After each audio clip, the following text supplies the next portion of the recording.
over the last few years, there's been a lot of, there's been one particular person that's been trying to spread a lot of hatred about me, yeah? He creates fake profiles that pretends that he is commenting from the, he pretends that they're different individuals, right? What he will do is he'll create one post, and he'll comment on that same post, but from his other profiles, to make it look like it's a genuine post, yeah? And some of the comments are quite shocking, people pretending that they're shocked, and it's mad. But if you notice, it's the same people pretty much all the time, yeah? This guy, his name is Killa, yeah? Malkeet, aka Killa, right? Malkeet Kang, should I say. And he's from East London. He used to be a rapper. He's a failed rapper, yeah? He tried to do a bit of rapping, and then I think people started realising he was chatting a lot of shit, and they fucked him off. I'll talk to you in a minute about some of the shit he was chatting, right?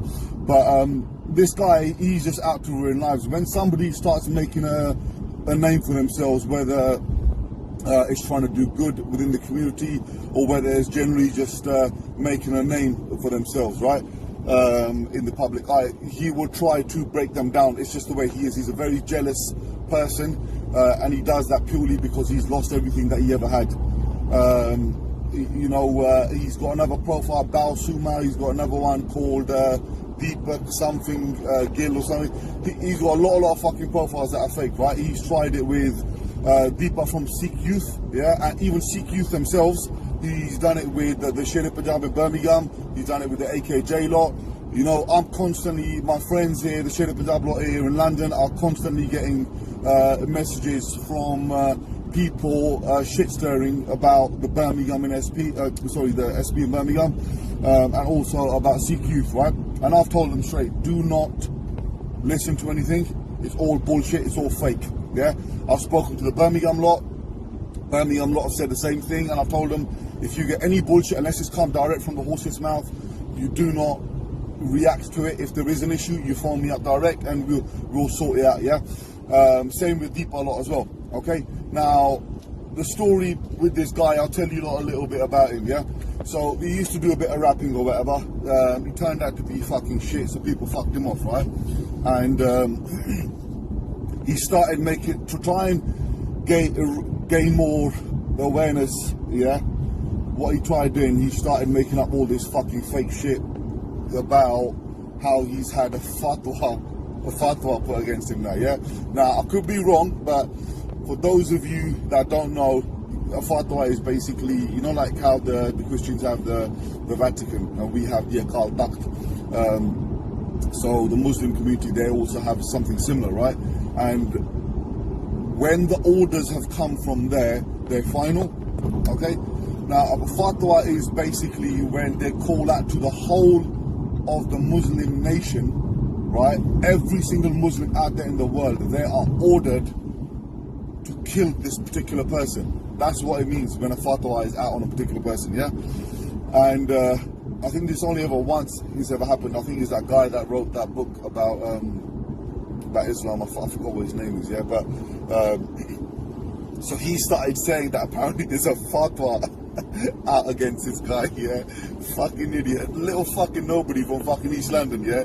Third fucking rapper, yeah? On a fucking sex charge. Well, I'll come to that in a minute as well.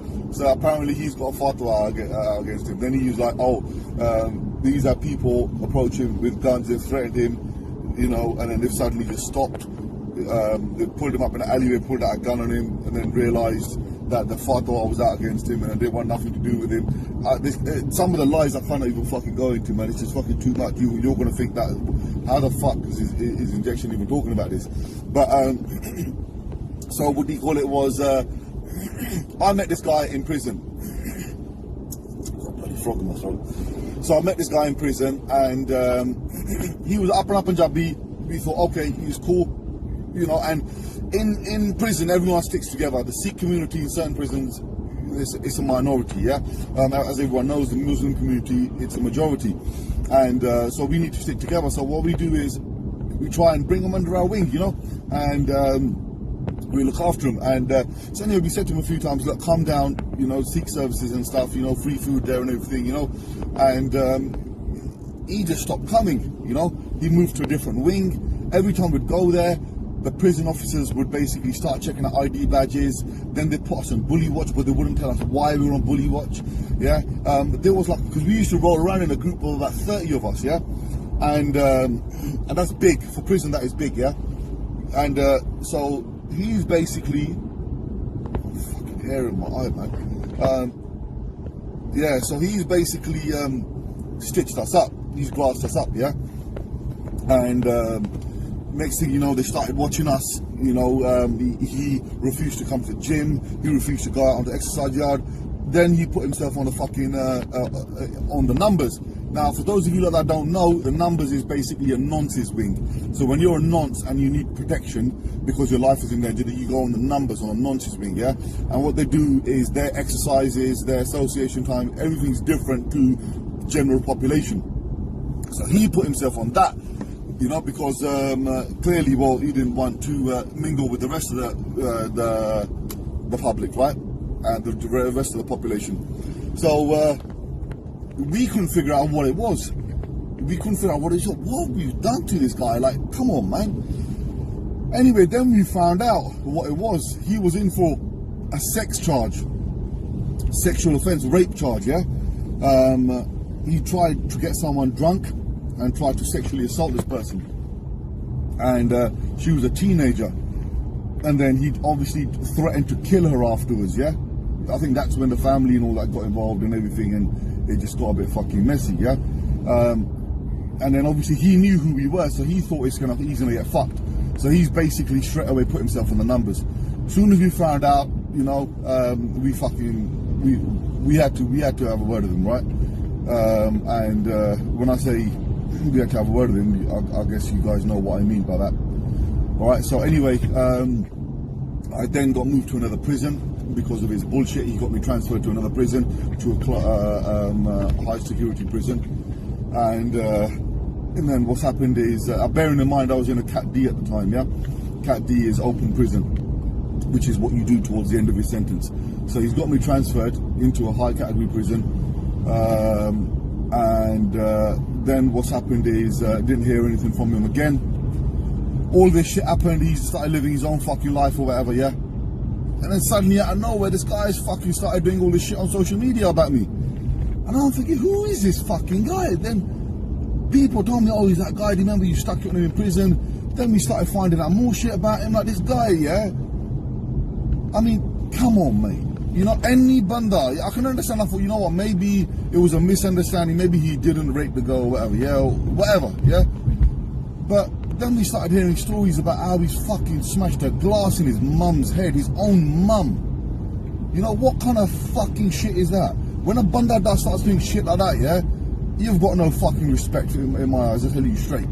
You understand? Then he fucking left East London because his wife found out. She suspected him of being a fucking nonce, yeah, a paedophile with their own fucking child. Now, I'm not going to go into detail there too much because I don't know exactly what had happened. I don't want to make things up here, yeah. So all I know is that she accused him of shit, so she fucking left him. So because he had fuck all left and he had such a bad reputation in that area, what he wanted to do is he wanted to start fresh. So he come up Midlands, which is also a high C community, yeah? Thinking he could start fresh there. And he's living in, I think it's a council flat there or whatever, and then he ended up fucking on a wheelchair. He ended up disabled because of some problem that he had with his nerves or some shit, yeah? But you see what it is like, you know, karma is a bitch. When you start doing bad stuff to people, this is what happens. You understand? You know, God's taken away his ability to walk. You understand? To move freely. You understand? He's taken his child away from him. He's taken his wife away from him. You understand? His parents don't want to know with him anymore. You understand? Financially, he's a fucking cop. People don't want nothing to do with him. You understand? This is the guy. This is the guy. You lot will see. I'm not going to lie to you. You lot will see negative shit coming up about me, especially now that this documentary's coming up now. You know, we are going to talk about it. You know, we are going to talk about some of the fucking shit that this guy's been coming out with. But what you guys need to be aware of, that the stuff that is going out is all coming out by this one particular person, and he will be spreading shit. And the reason why he's spreading shit is just because he's a fucking jealous cunt. I sent guys to go and see him, yeah? And I sent guys to go and see him, and what do you call it, was they found his address, they went there, and they basically they were going to have words with him. They were going to talk to him and say, look, what are you playing at? You understand? So they've gone in there, he thought no one's going to find his address. They've gone in there, spoken to him. Literally, as they've gone in, they've realised the guy's in a wheelchair. And at this point, none of us knew he was in a wheelchair, yeah?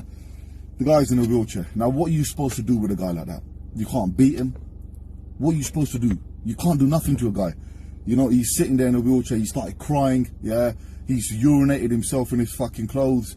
You know what I mean? They got him a glass of water because he started hyperventilating, he started fucking having a panic attack, and they're like, look, man, we just want to know, why are you doing this against everyone? Why are you doing this against all these people that are trying to do good?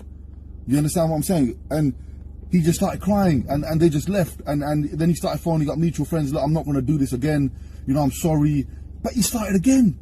Like, he's got fucking guys got mental issues, man. Like, like, you guys tell me, inbox me, you tell me, what am I supposed to do with someone like this? What are we supposed to do? You can't beat someone up like this. What are you supposed to do? Just ignore it, innit? Do you understand what I'm saying? Like, you know what? Mal, Killa, mate, you carry on doing what you're doing, bruv. You carry on. You want to slate me, you want to slate Deepala, you want to slate Birmingham lot, you carry on doing what you're doing, but we will carry on. We will still carry on doing what we're going to do. Reason why that is because that's the way it's going to be. Simple.